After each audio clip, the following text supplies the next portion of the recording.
I'm almost 50, strong, clear, energized. Training hard, living clean, fully alive. But it didn't start here. 30 years ago, I was diagnosed with multiple sclerosis, and I felt hopeless. But I chose a different path. No meds, just science, discipline, and results. Now I'm symptom-free and asking the tough questions that move us all forward. This is Hope and Health. Let's go. Welcome to Hope and Health. I'm here with Shaun Salen, who's going to share his personal journey with multiple sclerosis, as well as what it's like to moderate and be involved with one of the largest MS communities online. Shaun, thank you so much for being with us. It's an incredible honor to be here, Matt. I'm honored to be here. Thank you. Awesome. Shaun, your journey is pretty incredible from my perspective. Not only have you dealt with the disease, but you're also actively involved in moderating and working with an enormous MS online community. That is true. Multiple Sclerosis Resources and Education Facebook group has become a very much a living organism to itself. And how many members do you have in this? I checked as of this morning, we're just over 95,000 now. All right, so you have 100,000 people with multiple sclerosis or who are closely affected by multiple sclerosis all over the world coming together to learn. Now, the MS community, from my perspective, is a really unique one because they mobilize online so effectively. It's a patient population that's all in it together. Sure. What are your key observations from seeing that size of a group working to find answers? There's a lot of really sort of key things that are common. Lots of people are afraid.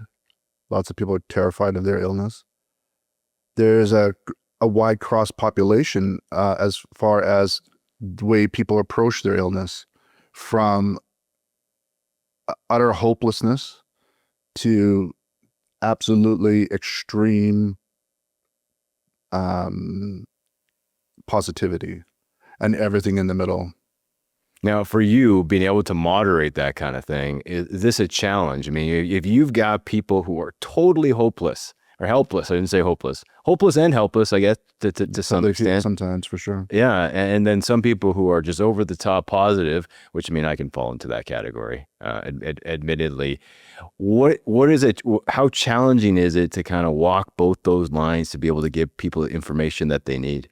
It is very challenging, because you get people that want answers and you get people that hate answers in the same day.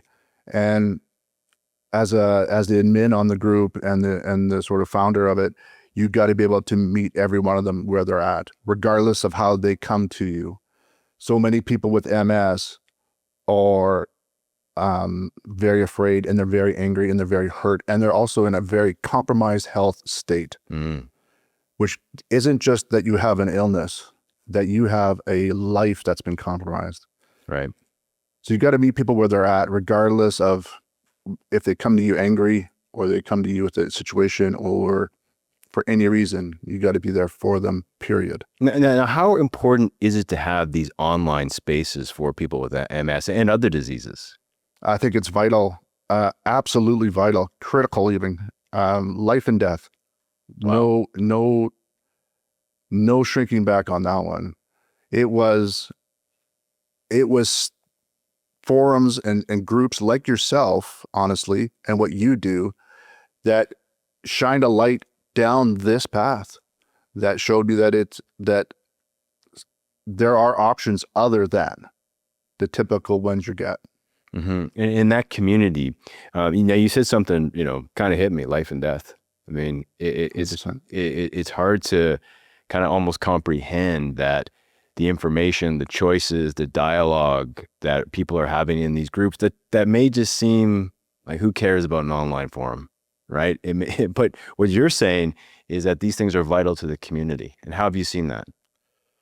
Well, if I didn't know what could be possible other than what my neurologist told me was possible, If I didn't have a single idea, I wouldn't be here today. My neurologist, I'm sure he's a lovely man. I don't know him personally. We're not barbecue buddies or anything, but all he said is, there's no cure, and here's a list of medications. You're welcome to pick one. And that was all the real advice or help or aid that he had to offer. So at that point, I realized that once I picked a med and took his information, I exhausted all his options. So if I didn't go looking for other ones and consider other ones, Matt, I wouldn't be here. I would not be here.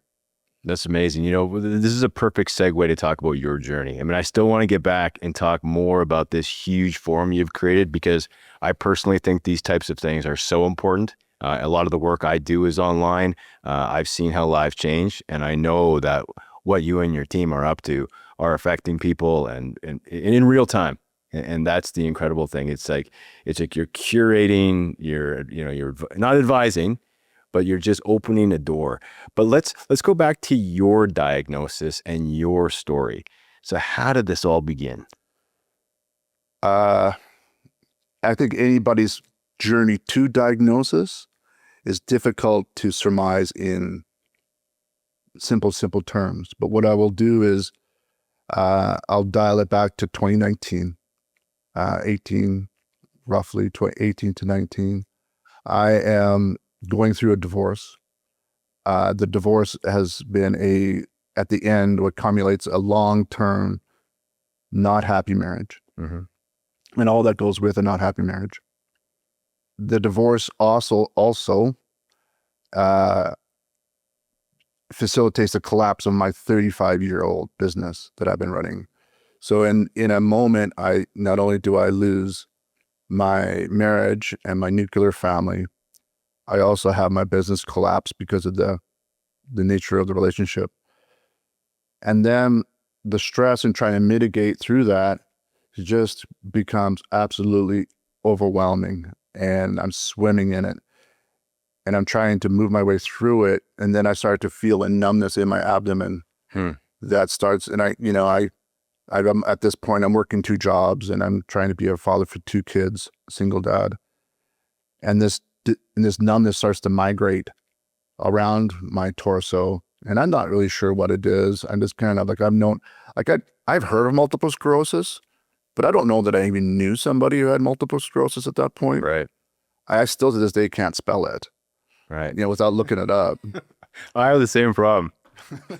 So so this starts to go around my abdomen, and it kind of goes and goes. But then as the stress doesn't mitigate, and I'm trying to work through all these other situations, it starts to spread. And it starts to go down my legs and up my chest. And I go to doctor after doctor, and I would end up going to 4 doctors, 2 chiros, and a physio, just to take swinging in the dark here.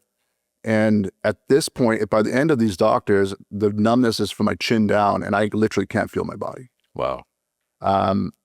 My arms are ghosts on the ends of my shoulders. I'm still able to move. I can still walk. And I have challenging body functions, and I still have to work. So I was still working because I could still move. But it wasn't until I just walked into emergency in my town, and I decided to go there early in the morning, and I planned to be there all day until I saw a doctor. And it wasn't until about 8 o'clock that night that I did. And what I know now is he was doing MS sort of on the street, sort of MS testing on me. And 2 days later, I was in an MRI, and then I was diagnosed. Wow. Now, at first, when you're having all these symptoms, do you think you pinched a nerve? Because what you described is almost identical to what happened to me. It's just, I had a feeling in my foot. Mine went the other way. And all of a sudden, it's just, you feel this big change happening. For me, I thought it was a pinched nerve. What about you? I had no clue. I kept thinking it was going to pass. It's weird. And I was so distracted by all these other flames and all these burning fires I was trying to mitigate in my life and put out and fix and whatever else. it was kind of on the side, but it quickly became something that became the whole thing. Wow. So I didn't know what it was, but I figured somebody would have. And after going to this many professionals, and none of them had a clue what it was, Right. I was shocked at that, actually. Yeah, I mean, we hear this a lot. There's the road to getting diagnosed with MS can be a long one. So, Shaun, you're diagnosed. Is it shock? Yeah, it's shock. Definitely. I was already living in a state of overwhelm. I don't know that I could have become more overwhelmed in that state of my life, this time of my life. But in a way, though, oddly, it was a strange sense of relief because now this thing had a name. This condition had a name. It had a definition. And I would dive into figuring out what the heck multiple sclerosis even was, because I knew nothing at the time. So what does that look like? Did the doctor give you a good understanding of the illness, what to expect? I mean, tell me about that process. The day I get my diagnosis, it was a female doctor at the time at the university in my city. All she says up to me is, "Unfortunately, we have diagnosed you with multiple sclerosis, and there is no cure. We have set up an appointment with a neurologist, and they will call you." And that was all that they said. Wow. Then I would see my neurologist, and he didn't really have much else to offer. He explained sort of a brochure worth of what multiple sclerosis is. And again, just offered me a sheet of medications. And he said, and then my mom, my girlfriend at the time, and me sat down at a table in that area, and we picked our own meds. Got it. So does anyone in your family have a medical background to be able to go through that information properly, to check the internet, to be able to assess it? None at all. No, there's no MS in my family at all, either side that I know of ever. And all my family were just blue collar people. Okay, so where do you begin? You've got this pamphlet. It's got 4 different drug options. Or was it 4 or 5? Yeah, it's like 8, 9. Oh, maybe wow. More than that. So where ages worth. Where do you start? I didn't. Well, all I did is looked at the best sort of pick for results, and they all had lists of side effects or whatever, and they all had side effects. So I said, well, only one offered 50-50 chance of it succeeding after 20 years. So I picked that one, just because I had to.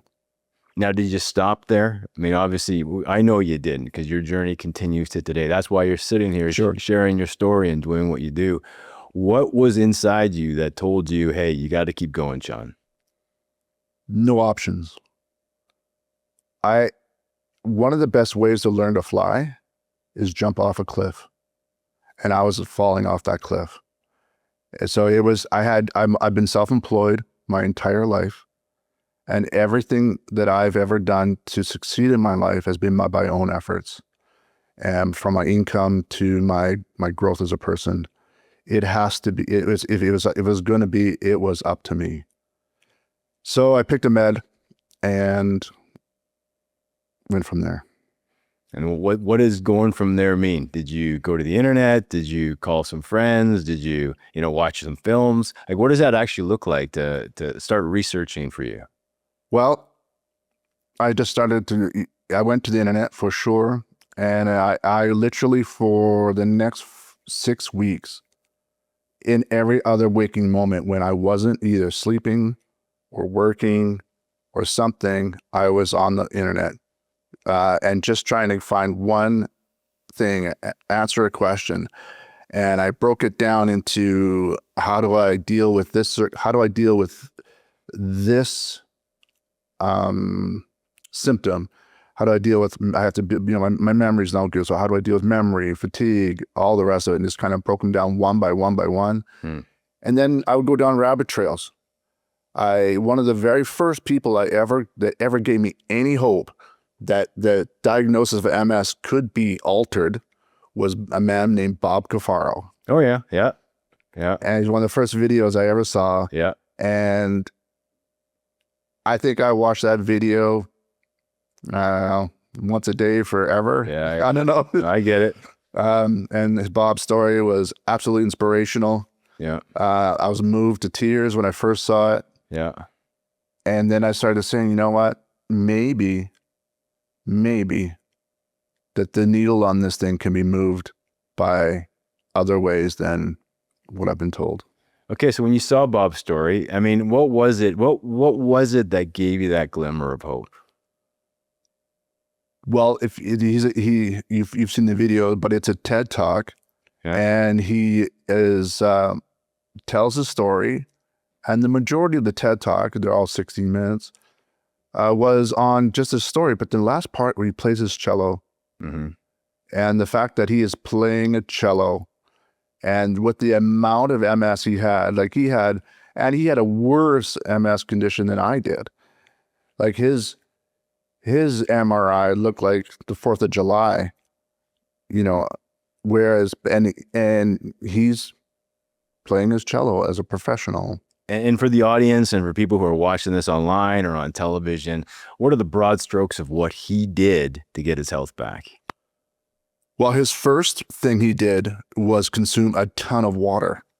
That was his first thing.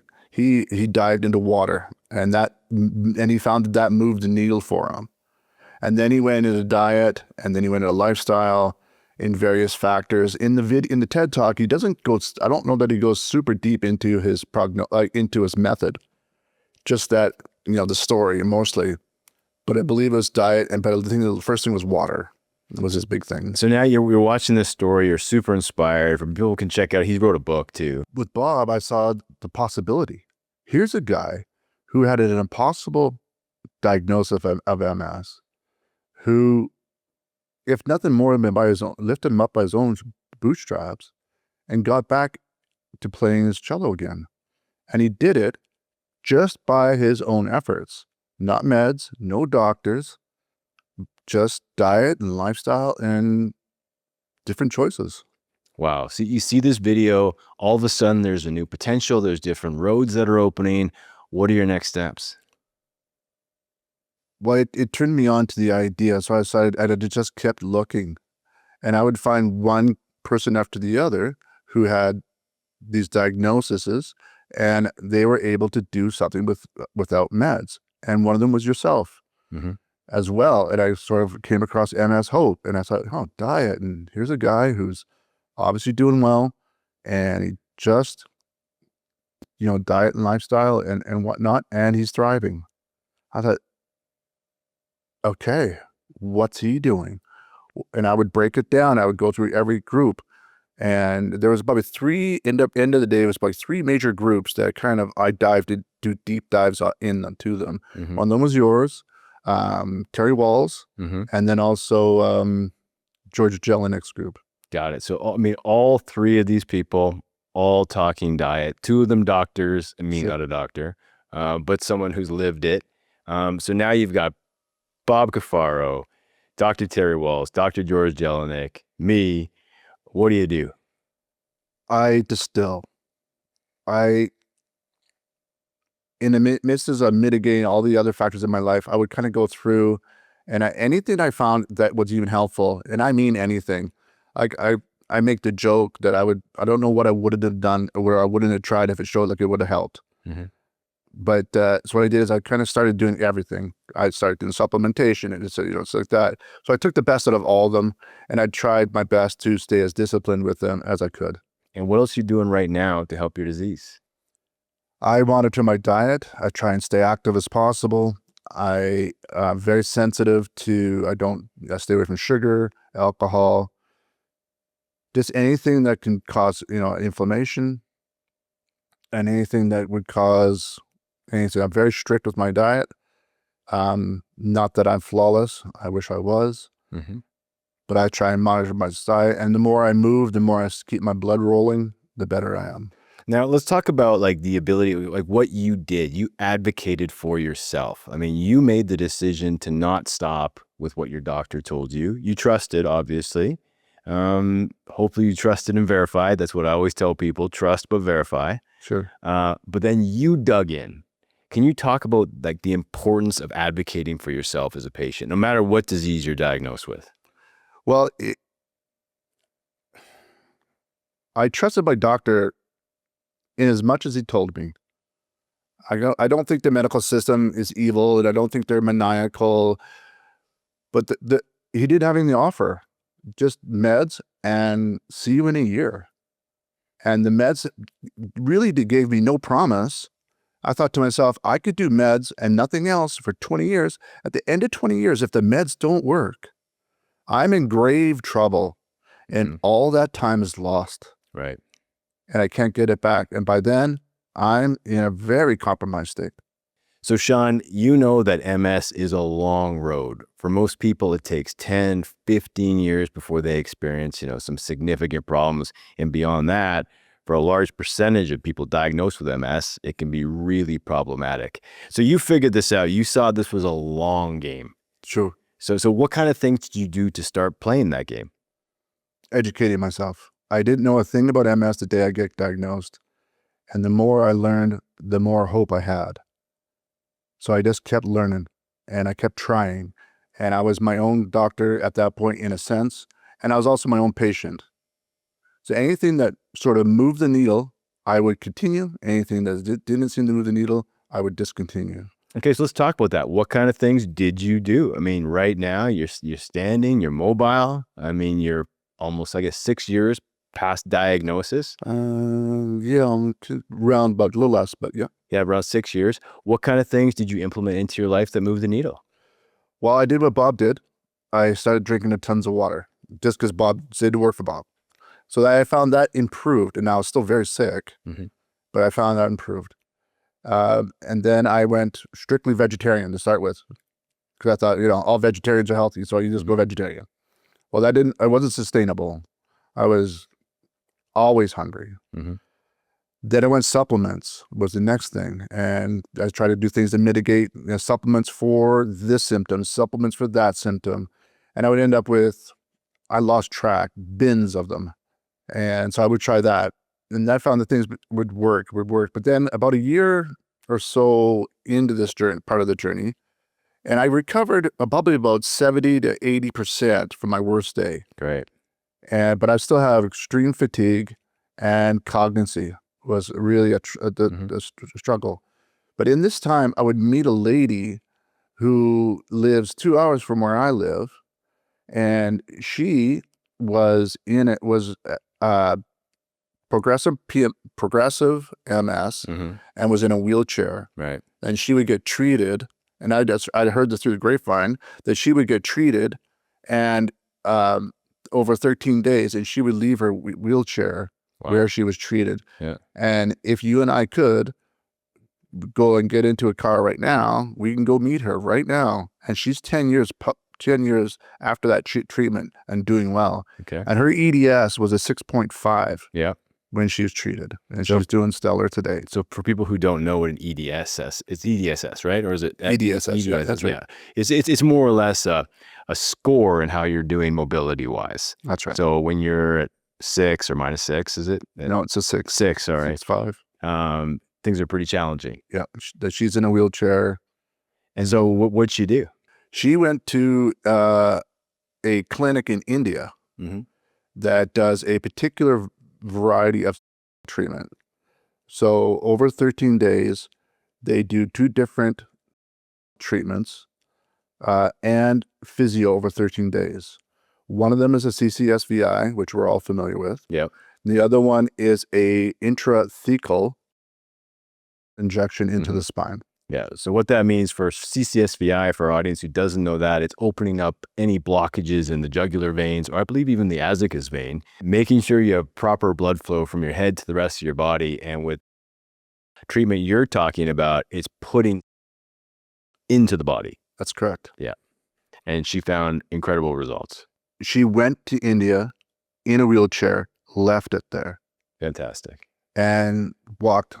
Even they have video of her walking stairs and walking up, hills, and while she's in India. Okay, so you see this. What do you do? Well, I heard it through the grapevine about this lady. So I am like a mad dog trying to get a bone now. So I search her out. I find the person who we mutually know each other, and I get her number, and I said, put me in contact with her. And they would, and her name's Linda, and she's very open to it. So I would go and interview her, and I actually videotaped the interview. Wow. And I would meet her, and I would pick her brain fully. And then within 6 months to a year, I myself would be in India as well. Mm-hmm. And I would be treated as well. How'd it go? Very well. I would be 100% restored, aside from a little bit of numbness that was left in my hands. Okay, so you've diagnosed with this disease. You go out there, you just beaver into the research as much as you possibly can online. You're going to India to try things, and you're finding successful results. You're implementing nutrition on a daily basis. Are you using any of the MS drugs at this point? None. I would use Tecfidera, but I would try it for probably less than 6 weeks, maybe 2 months. And the side effects were very negative, and the results I was getting from diet and lifestyle was very positive. Mm-hmm. So I thought to myself, I'm probably doing more harm than good. Mm-hmm. So I quit. I just quit cold turkey.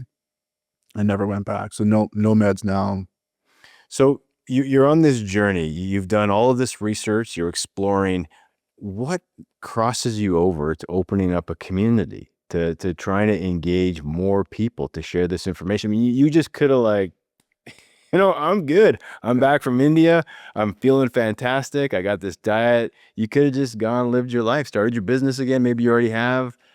Get the stress levels down. But no, you didn't. You now jumped into an online space that I know can be very aggressive. That's a great question, Matt. I felt an obligation to share. I heard a quote years ago. I'm like a beggar just showing another beggar where they found the bread. I don't know if I'm saying it right, but I had an obligation to share. I knew what it did for me, and to keep it to myself, I felt would be criminal. So I started to share it, and I just started sharing it. I would go on other groups and say, hey, I did this thing, and maybe you're interested, and I'm doing really well. What I expected was, oh, really? Tell me all about it. I'd love to hear that you found success somewhere. Mm-hmm. I think I would like to hear about that. Tell me more. That's awesome. Good for you. That's what those things I expected. And I did get a little bit of that, but the vast majority of what I did get was not positive. Mm-hmm. The kickback in a negative light was shocking. Mm-hmm. And I was literally put aback. I never expected that. I'm not a big online guy at this point, and it's not my jam. But the rudeness and the vitriol was shocking. Or I'd get kicked off groups, or I'd be outright called a scammer without even. Said no, but I said I'd tell them, but this is what I'm doing, right? Not what I'm recommending. Yeah. So one of the biggest reasons I start my group was to start a place where I couldn't get kicked off. Right. You needed to create a safe space for yourself. 100%. And that's what did it. Shaun, I think this because you obviously monitor the group. I mean, I obviously can relate to the amount of just negative that you can, and the hate and the haters and the sometimes shocking things people will say when you simply try to share your journey. Let's get into that. Why do you think that we can use the MS community as an example, because I'm sure it's going on in other communities. I don't know, but probably. Yeah. Well, maybe why do you think there is such anger, such hate for people just simply sharing their stories? I've meditated on this quite a bit. I obviously can't be conclusive. But once you've come to a point in your diagnosis where if you're at the level of acceptance, this is my fate, this is all there is for me, and I've developed a life around it. And someone tells you you don't have to, or that you should maybe look at something else, that can be jarring. I can't say for sure. The online space is a absolute jungle. So maybe they think you're scamming or whatever, but if you get somebody who's doing something successful and you need that success, you owe it to yourself to ask them how. That's kind of how what I did. Right. If I need what you're selling, or I need what you're offering, I need the information that you live, and if you're willing to tell me, I should listen. Right. And as you share those stories, I'm sure for all the negative comments you hear, I bet there are people's lives you changed and you don't even know. I hope so. It just burns in me to tell people. It burns in me to help because I can, or even if I can help. I don't know that I can help, but I gotta try. It's unconscionable not to. You know, Shaun, in Alcoholics Anonymous, step 12 is helping other alcoholics. When it comes to other diseases, like let's say multiple sclerosis, do you think helping other people with MS is also part of the healing journey? I don't know if helping others, it was actually helped me heal, because I was always kind of doing well. I just felt an obligation, and it was on my heart to do it. And like I said earlier, it would just be unconscionable because I could help you, I chose not to. I couldn't bear to be that person that didn't help because I could. Well, I mean, and I hope, Shaun, and this is just me talking to you personally, I hope you start getting that positive feedback, because that's one of the reasons I wanted to have you on this show, to thank you on behalf of the community. I mean, what you're doing is really important from my perspective. We need to have a place where people can share. And I'm telling you, I almost guarantee you're helping others that you just don't even know. I mean, you might get a letter in 5 years from now from someone who read your post, who went to India, or who might walk up to you in the street. And I think hopefully that helps you. And I think in my journey, I definitely feel that when people send me the nice letters, I see, hey, like there's a bigger purpose to me getting sick. Do you ever feel that? I do feel that way. I mean, there are many accolades and many warm comments and messages, and I've been able to be on the phone with people. I talk to people regularly all over the world, in one way or the other, just telling them my story or whatever I can offer to help. And I get tremendous warmth from that, and I'm happy to do it. Definitely. Yeah, and for you, do you do the same thing? I mean, you reach out to me. I mean, that's, when I figured out, because we'd connected before, serendipitously on something totally different. Do you want to share that story, how we met? Sure. Yeah, 2022.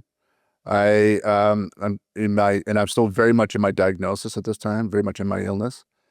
In my period of this season, my mother gets diagnosed with terminal lung cancer, and she's my most favorite person in the world. And I have to help her pass on. And I hold her hand while she goes from this world to the next. And it's the most crushing, heartbreaking thing I've ever done, ever. And then she's cremated, and I decided to do just me and her in my car.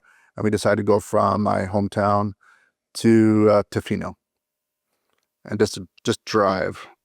And I happen to be going through Calgary. Right. And I know that you're very open to being contacted, as I've learned from so I said, well, I wonder if he's around. So I call you up, and yeah, you met me in a coffee shop somewhere in Calgary here. Yeah, and I hope the information that we talked about was helpful at the time. It absolutely was. It just was, all of a sudden you're a person. You weren't just a personality. And that was interesting. And in the experience that we had that day, and I saw that your generosity and kindness to other people, as part of the other, part of your story, and it was who you are, not so much what you're doing to impress me. It wasn't like that at all. Mm-hmm. And your generosity to reach out to me. Well, and I think for me in my journey, and I share this with you, and I share this to anyone watching, I think that if I'm honest, there is a bit of selfishness to it. Like I know that if I'm reaching out and helping others, that I feel better. Sure. I can't explain it, but I will leave a conversation just feeling better about my life, and hoping that another person takes the information and is able to elevate their own existence. And if we all did that, I mean, what a world 100%. we'd live in. 100%. That is exactly what we all should be doing. And then see, and one thing, I know you and I can talk about this. Can we talk about serendipitous moments? Sure. Have there been moments in your life where things just happen that lead you to the next thing, to the next thing, to the next thing? And how aware do people who are diagnosed with something need to be of that? 100%. I've lived my entire life since 1994 I had a profound experience. I don't know if we can bring faith into this or not, but Sure. I had a profound experience with God in 1994, and I'm a completely unreligious person entirely at this point. And what I experienced that day would lead me on a path that brings us here today. And life leaves clues. Mhm. I found no matter what I needed or when I needed it, there was a clue, and I would just keep picking up the ball. Or I'll keep going to this. And it's like the web, like chasing things down the internet. I'll kind of go through one thing and another. And then every time I had something I needed or a place I needed, because also I was not financially doing well when I got diagnosed. But I was still managed to get all the way to India and back and get here and rebuild a life. And I'm still doing that to this day. Yeah, and I think that message is really important for people to hear, because the same thing has happened in my journey, where every time there's been, I think I'm at the end of the road or I'm struggling with something, somebody appears, something happens. I get an email, I get a text message, and when I respond to it, it's always incredible what happens on the other side. That's awesome. And I think back all the things I ignored, Done that too. and that's a scary path.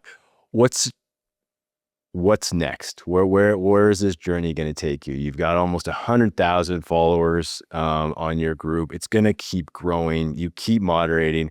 I know you defend me. I appreciate that. I mean, forgive me if I don't check it. Sometimes I have to live in a ghost, or a posting ghost, I call it, just because some of the negative feedback I receive for my journey.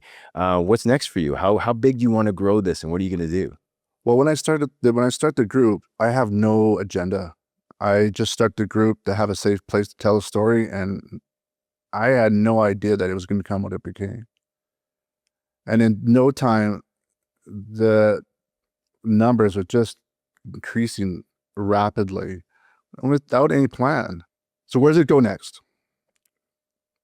Like you said, serendipity. I'm waiting for the next breadcrumb to fall. I am just, I just keep going forward with other projects in my life and other sort of things I'm doing, rebuilding my life piece by piece. And I trust that the journey will show itself. I think you are right in that you don't know where it's going to go. I mean, you could wake up and have 500,000 followers tomorrow. And I think the reason it is growing is that you keep putting good information for people, and people are going to gravitate to that. And I want you to know that I really appreciate you sharing the information that I'm trying to share and defending me in situations that get a little dicey. Sure. Well, I find you credible. That's one of the things we are friends at some level, but I also find you a credible human being. And that's one of the things I've always admired about what you do, is that you're transparent, you're credible, and you're living the story. One of the things I've actually brought you a gift, Matt, is that, and it's a token of what I see. It's a symbol of what I see you as out in this space. So perhaps now is a good time to give it to you. Oh, thank you. You didn't have to do this, Shaun. You didn't have to do this at all. Oh, wow. Look at this. Wow. Thank you. So I see you as a massive bell ringer out in this space, creating advocacy and attention. I see you ringing the bell for us MS people out there relentlessly. I see you like a town crier that goes through the marketplace, ringing his bell, drawing attention to himself so that we all can find the information that you hold and they're sharing. Yeah, I mean, that's, can I give it a shake? Look at that. That's really thoughtful, man. You're welcome. I greatly appreciate that. That came from it's an actual antique. Yeah. It was in a schoolhouse in a small town in Saskatchewan called Out of Shields. Wow. Well, thank you so much, Shaun. This You're welcome. this is a really beautiful and thoughtful gift. Thanks for all you're doing out there. I'm really grateful for this. And again, I think, back at you. I think that you're ringing the bell too, in such a huge way, reaching tens, thousands of MS patients. And I hope by doing a podcast like this, by continuing our conversation and our dialogue, that the next decade for us is going to be incredibly healthy for us personally, Sure. but able to lift up people all over the planet. That's our hope. And, to do well ourselves and help others do well as well. And Shaun, I want to thank you personally and on behalf of the MS community for the work you're doing, and wishing you all the best on your health journey. Thank you very much, Matt. I thank you for what you do too. If you want to know more about what we do at MS Hope, check out mshope.com.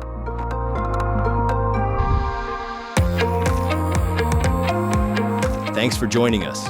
Hope and Health is made possible through generous donations. To learn more or support the show, visit mshope.com, where you'll find free science-based resources.